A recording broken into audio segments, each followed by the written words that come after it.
ties it back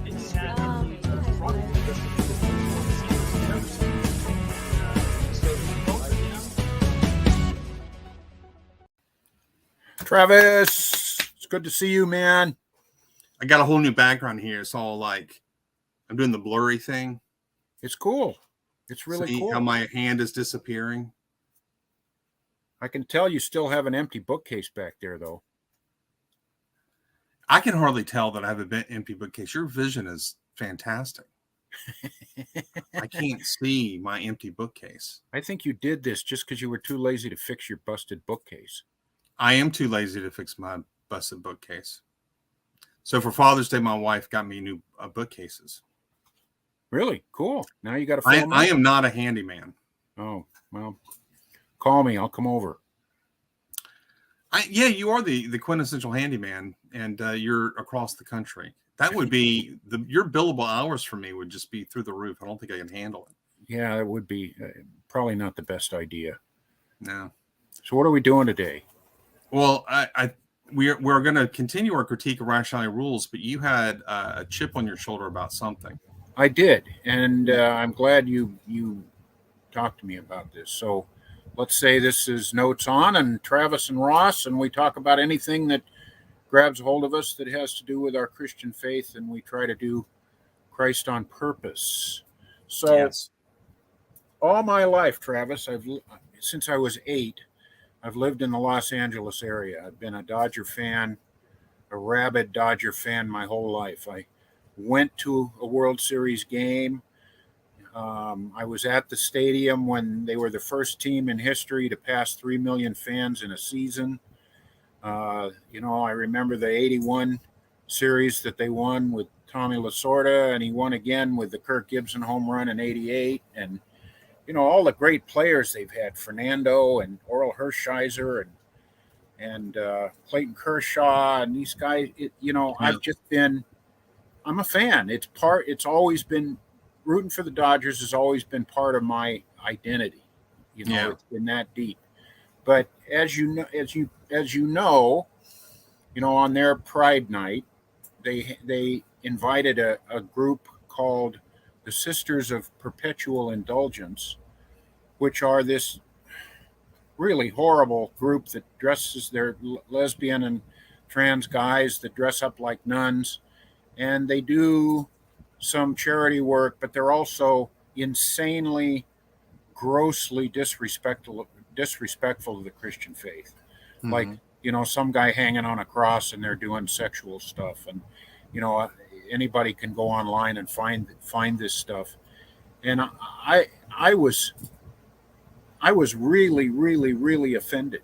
And as a Christian, and the Dodgers handled it horribly, because when they first invited these guys, a bunch of Catholic leaders got together with the leaders of the Dodgers and said, talked about who these people are, and the Dodgers backed off and disinvited them, right? Mm-hmm. And then 3 or 4 days later, they re-invited them. Yeah. And I'm really proud of my wife, because she went to a prayer vigil at Dodger Stadium the day of the game. And they expected a few hundred, and they had about 5,000 people come to this thing. To the protests. Yeah. They called it a prayer vigil. The protest. Prayer vigil, yeah. And wow, okay, that's a lot. It was great. The news covered it, and the news actually covered it, positively. Oh, okay. Which was terrific, and I just don't understand it. I don't get it, because traditionally, LA is, I think now, the city has more Hispanics is a larger minority than whites. And Hispanics have always been a huge, huge fan base of the Dodgers. And now, they invite this group that's mocking the Catholic faith. Mm-hmm. I don't get it. And because these Hispanic fans are mostly going to be Catholic, I would suspect. Oh yeah, that's right. So I mean, that's What a are they broad doing? brush I'm painting, but yeah, that's generally true. So it does show an extreme lack of appreciation for your fan base. I mean, you're basically just spitting in the face of your fans. I do have a position on this. You're more than welcome to disagree, obviously, but my position is they should not have invited him in the first place. This is not a free speech issue. Right. The individuals that make up that group are allowed to come and watch the game. Sure. But they are not. They should not have been invited as a group to display their point of view. And then be honored. They can display it in any public place they want, as long as they don't broach whatever decency laws exist in LA. And they can. We do place limits on free speech. I'm as absolutist as they come when it comes to free speech. But even I would agree with certain limits on free speech. But you know, the Dodgers should not have invited them in the first place. Now, having invited them, I don't think they should have rescinded the invitation. I don't like this whole idea of inviting people and then you feel pressure and then you disinvite. That happened to Tim Keller when he was alive. He was disinvited to come to Princeton to speak, as a lot of people didn't like what he was promoting. This idea of canceling people through some sort of protest or pressure, the institution is to stick by their guns and invite them. What you should do is you should fire the publicist or the individuals that are involved in that and making those decisions. You should fire them if they make such a ridiculously stupid decision as to invite a group that basically spits in the faces of what I would imagine would be 30% of their fan base. Yeah, easily. And then if you add conservative Christians in general who may disagree with the Catholic Church, but you still don't want Christ being mocked on the cross, especially blasphemed that way. Yeah. Those fans are going to vote with their feet and they're going to choose to go. And so it's a stupid decision on the part of the Dodgers. Forget whether it's moral or not. It's just a financially stupid decision. Yeah. They handled it badly from every way that you could think of. Yeah. And I don't understand, you know, there's a lot of groups, maybe even gay groups, that are interested in donating and do community service. If I were them, I might feel a little slapped in the face that they invite this group that's so controversial. What about these? In LA, there's got to be literally thousands of charitable organizations that help all kinds of people. Why were they not invited? Yeah, very good. I don't see the Hispanics who are Catholic and conservative Christians. I mean, some of them might, but protesting homosexuals who actually do good for their community through charity work. Yeah, I would imagine that most of the fan base would actually give to those charities. It makes it doubly wrong, because if you're wanting to make a statement about Pride Month, there are a gazillion ways to do it that would be within the framework of the conservative tastes of your fan base. Yeah. So I think that one of the good things, though, as bad as that is, I think one of the good things that I'm seeing, and Dave Rubin and other conservatives, you know, Dave Rubin is homosexual. He's shifted from being what you would call political left. I think he's what you now would call a classical liberal, and which is almost an oxymoron to be classically liberal. Yeah, I know. Classic is more you're conserving something. So, but you know, just the other day he had Frank Turek on his show. I don't know if you caught that, but Dave Rubin interviewed Frank Turek. Wow, who's really one of us. You know, Frank is one of our guys. And the fact that he gets on Dave Rubin's show, and they talked about Frank Turek's book that he co-authored with Norm Geisler, I Don't Have Enough Faith to Be an Atheist. And he walked Dave Rubin, Frank Turek did, through several arguments for God's existence and the evidence for the resurrection. It was very thumbnail sketch type stuff, but it was a very good interview. It was about a 40-minute interview. And he was even able to give Dave Rubin the gospel. And what's really interesting, what I really love about it, is Frank Turek wrote a book a few years ago called "Correct but Not Politically Correct." I think I I'm getting remember. the title right, but it's a critique of gay marriage, and he has a new edition out where he doubles down on his position and even does a critique of the transgender thing. And Dave Rubin had him on anyway. So here's Dave Rubin, who himself is married to a man, having Frank Turek, who has written a book against gay marriage. Wow. And they engage in a cordial discussion about something that may or may not have anything to do with gay marriage. I mean, in other words, that's a different issue. And so Dave Rubin's he's not going to halt Frank from having any kind of platform. He's even going to invite him onto his. He has the right not to, right? Right. But he's going to invite him onto his and say, hey, speak your mind about this topic. I'm very interested in it. So I think that speaks volumes about Dave Rubin. It speaks volumes about Frank Turek. I thought it was a wonderful thing. And I hope we see more and more of this where, yeah, we disagree with each other on all kinds of issues. And the disagreements can get very primal in a lot of ways. I mean, you're telling me that the relationship that I have is immoral. How dare you? I mean, Dave Rubin has the right to say that, and Frank Turek has the right to say, yeah, I think it's immoral. And so you can see how that would be a very heated discussion. And yet they can lay that aside and have a different discussion on something that's even more basic, and that is, does God exist, and is Christianity true? That's fantastic that they could do that. I got to check it out.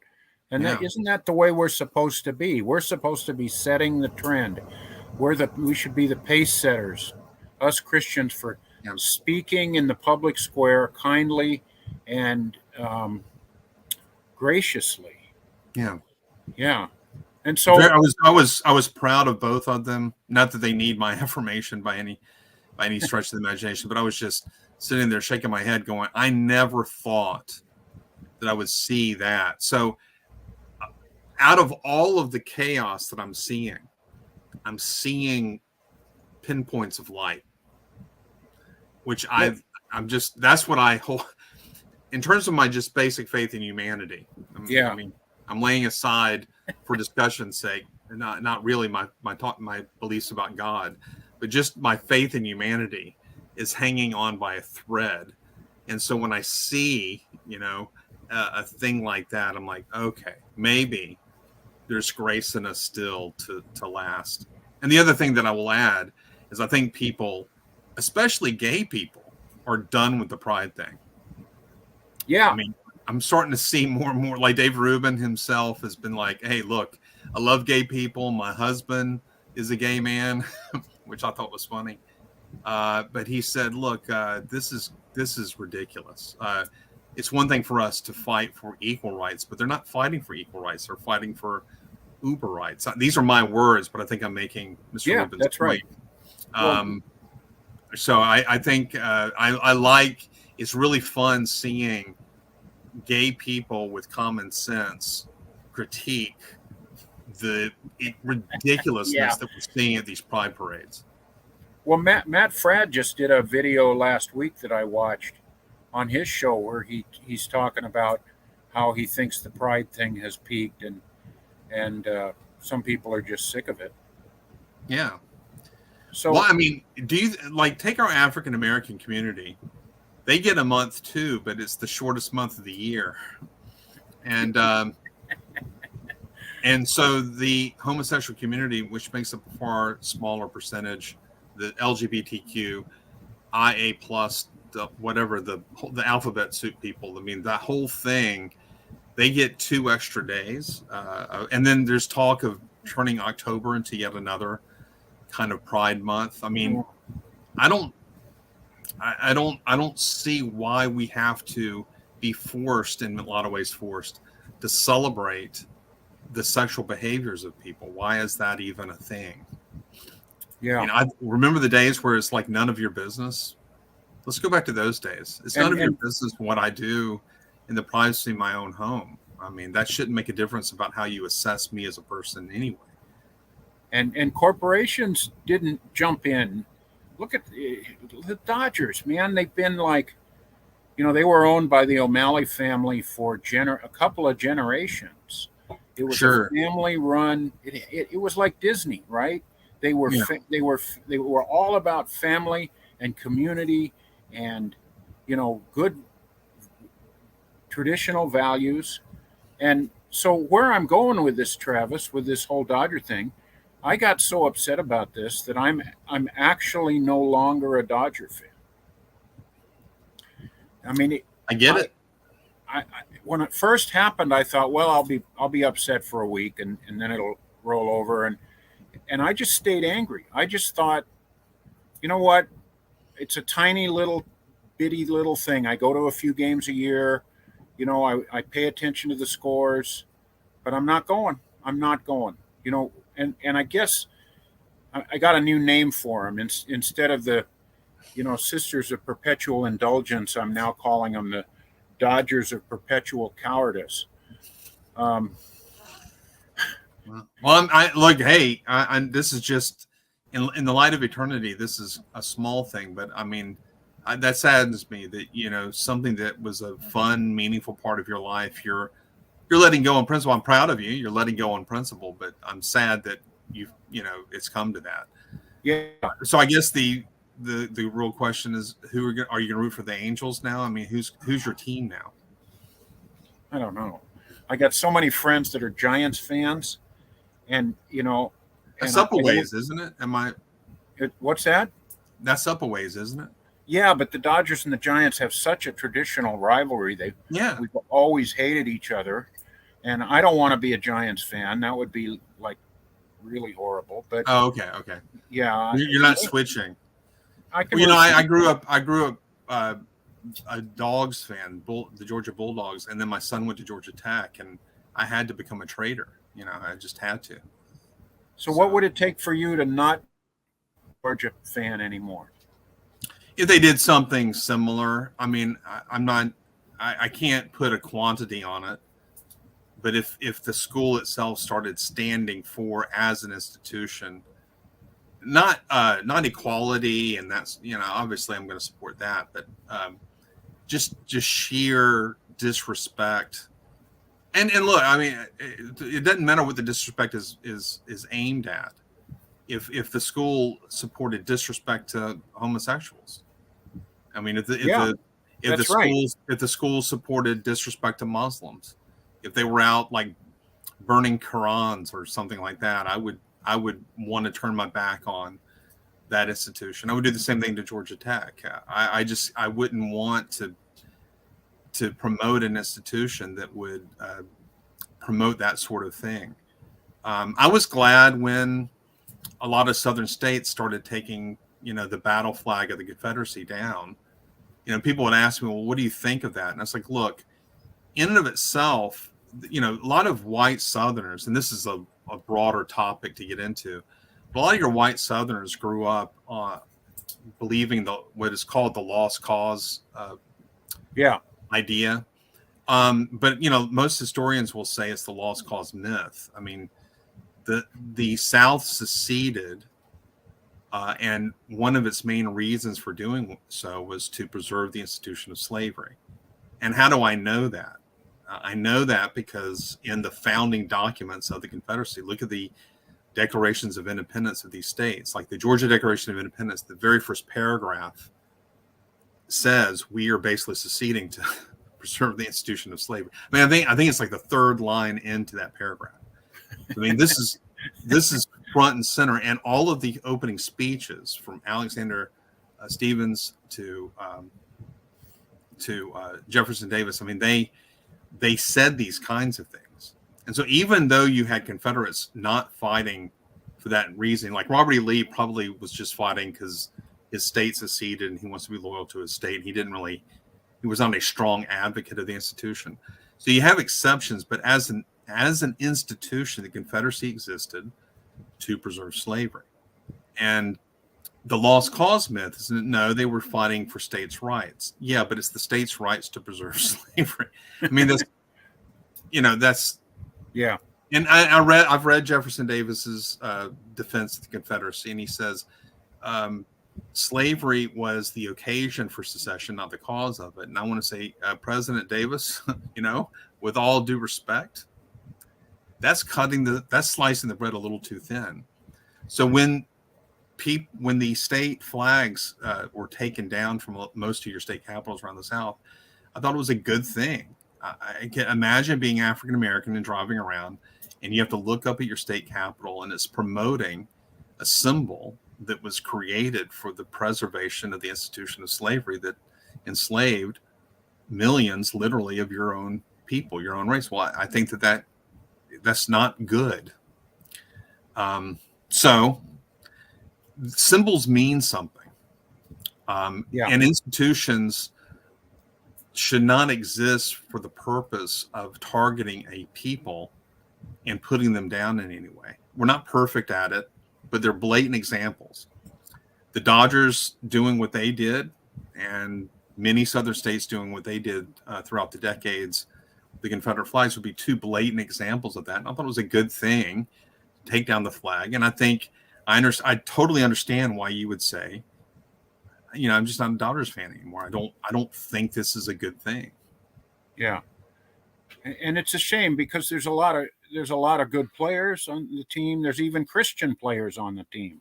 Sure. My understanding is Clayton Kershaw is as upset about all of this as I am, and he pitches for them. So, and I bet as he walks up to the mound, he's seeing fewer people in the stands as he has in the past, and he's saying, "See," he's probably telling the managers of the team, "You've got to do something," and the owner of the team has to do something to change the dynamic of that and win those fans back. Because I don't know. Do you tell me? What is the percentage of people now, Dodgers fans, who are?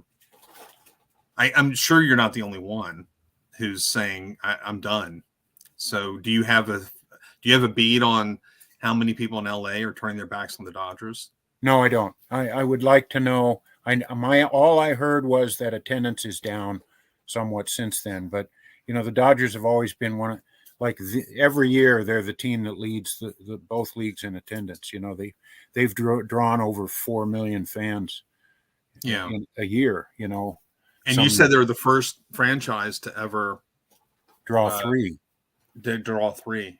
Yeah, and I was at that game. I got a little plaque. So, yeah. Yeah, well, that's a shame.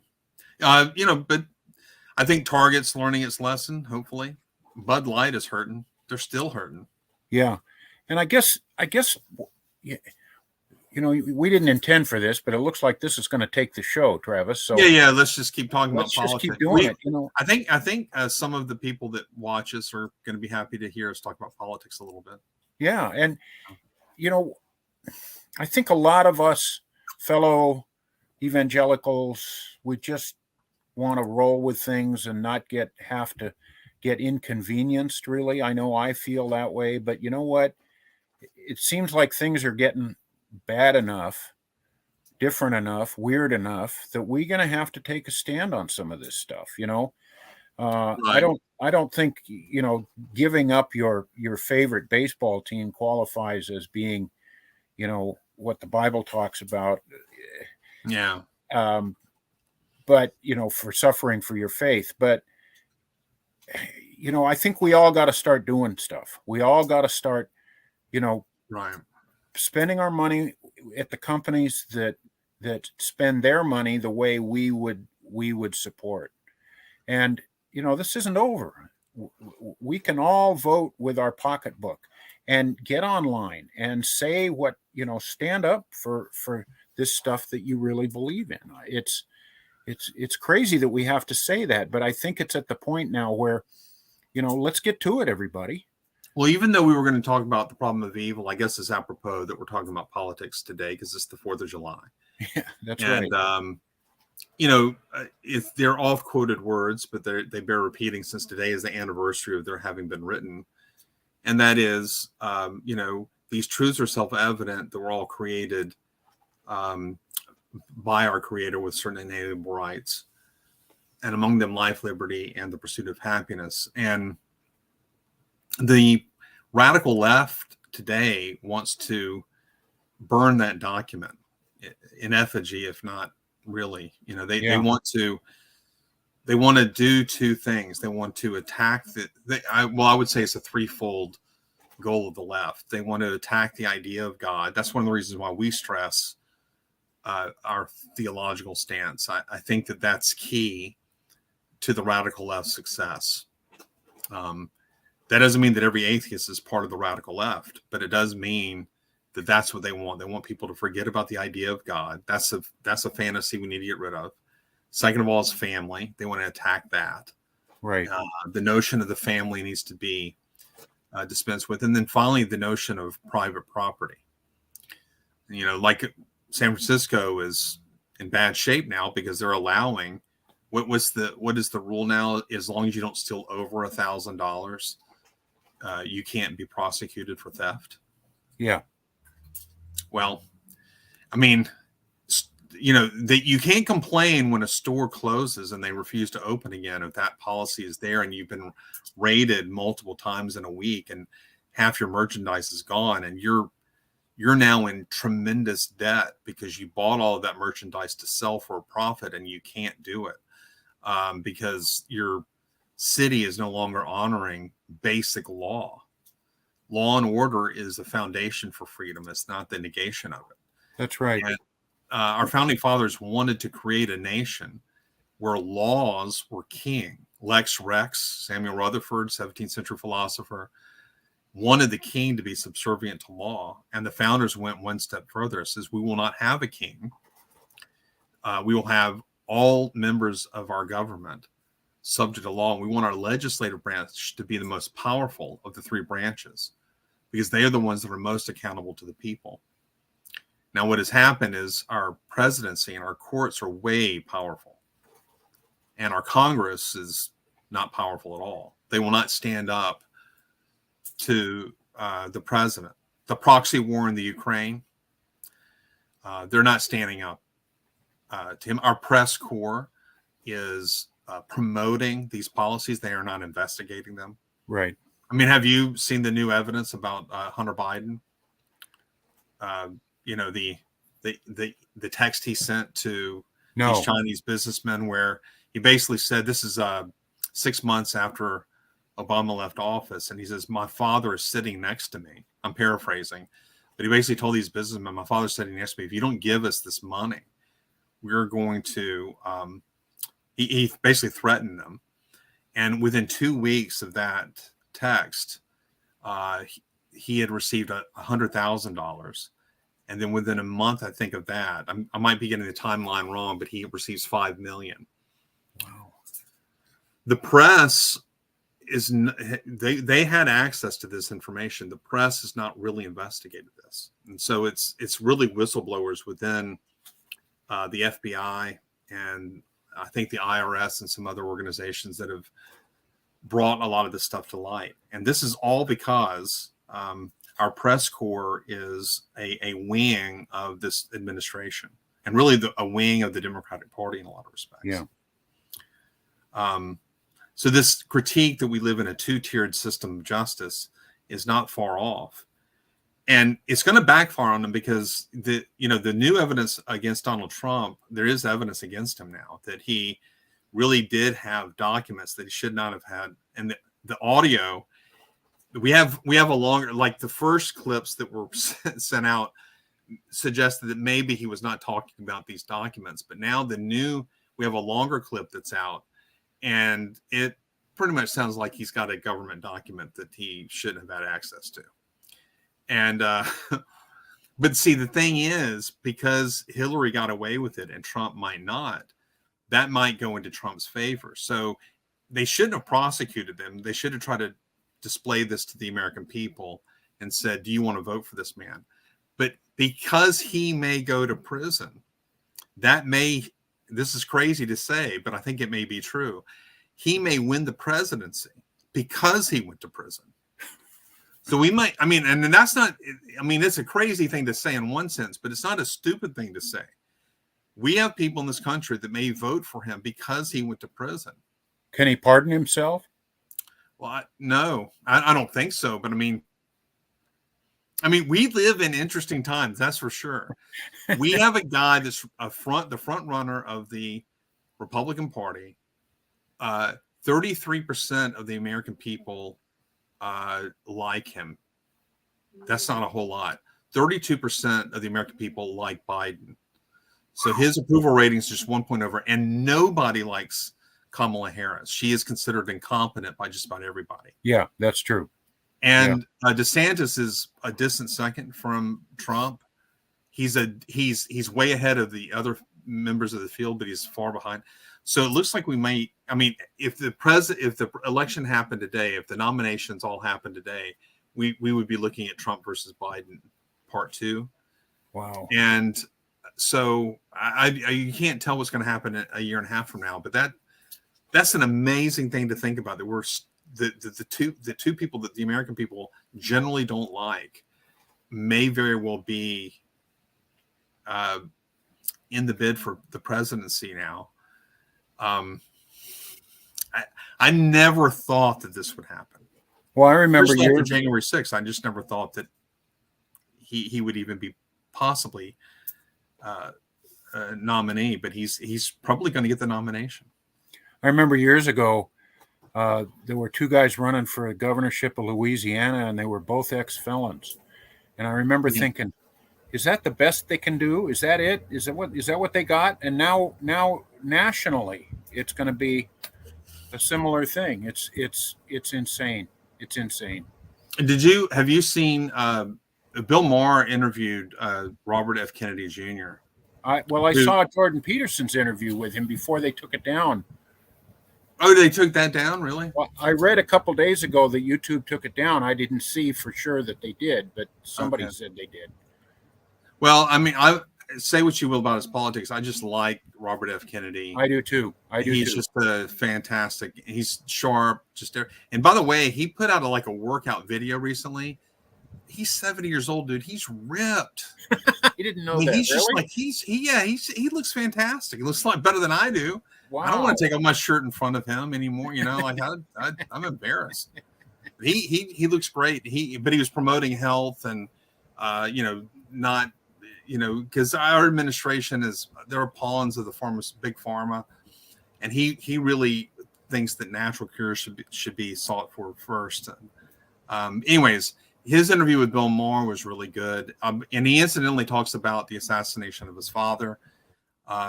He does not believe that Sirhan killed his dad, which I had never heard that was even a question.